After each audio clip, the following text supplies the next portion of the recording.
John, I understand you travel to Gaza regularly. Yes, that's right, yeah. And there's 5 or 6 times last year. There's a Christian community in Gaza, I believe. There is indeed. There are 2 million Muslims and 900 Christians in Gaza. A very strong Christian community that one of the people said to me on one occasion, they really punch above their weight. They organise schools, they have caring organisations, there's a hospital run by the Jerusalem diocese there. The Christian community is small but strong. And they are challenged, just like the Muslims, by the blockade? Yes, indeed. I mean, the Christians can't leave. They find it difficult to get permission to leave even at the festival times like Easter and Christmas, to visit their families in the West Bank. And they suffer in the same way as everybody else suffers there. You know, the lack of electricity, the poor water supply, sewage systems all gone haywire.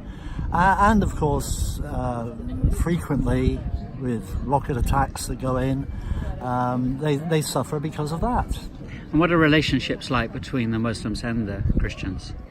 Very good, very good. There's actually an organisation in Gaza run by a professor at the university called the Palestinian Reconciliation Committee. And he talks about issues between Islam and Christianity, and he's involved actually in the Kairos movement, which is really interesting. Recently there was a rocket fired from Gaza that hit north of Tel Aviv, and as a result of that the Israelis retaliated with quite an intense bombing. Yes, campaign. they did. It was and it very intense evening. Impacted one Christian family in particular. Yeah, one Christian family in Gaza. They lived in an apartment next to a police station, which are often the targets for Israeli attacks. And they left their apartment that night to go to another place. And when they got back in the morning, all that was there of their apartment and the other apartments in that block was just a pile of rubble. And it was still smouldering in the morning. And one of the incredible things about it was that they found a Bible in the grounds of the edge of the rubble, in the grounds of the police station which was hit. And later in the day, they found another Bible outside a grocer's shop, a little grocer's shop, just a little way away where it had landed. And honestly, that was all they had left of their apartment, these 2 Bibles. I mean, they're just so thankful to God that they're safe.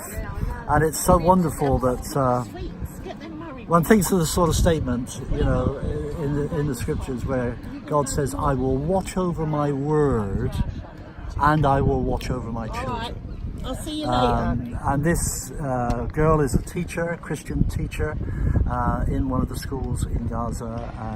But they're homeless now. They're homeless, and the Christian community in Gaza, as well as the international community, is getting together funds in order to get them a new apartment and to buy everything.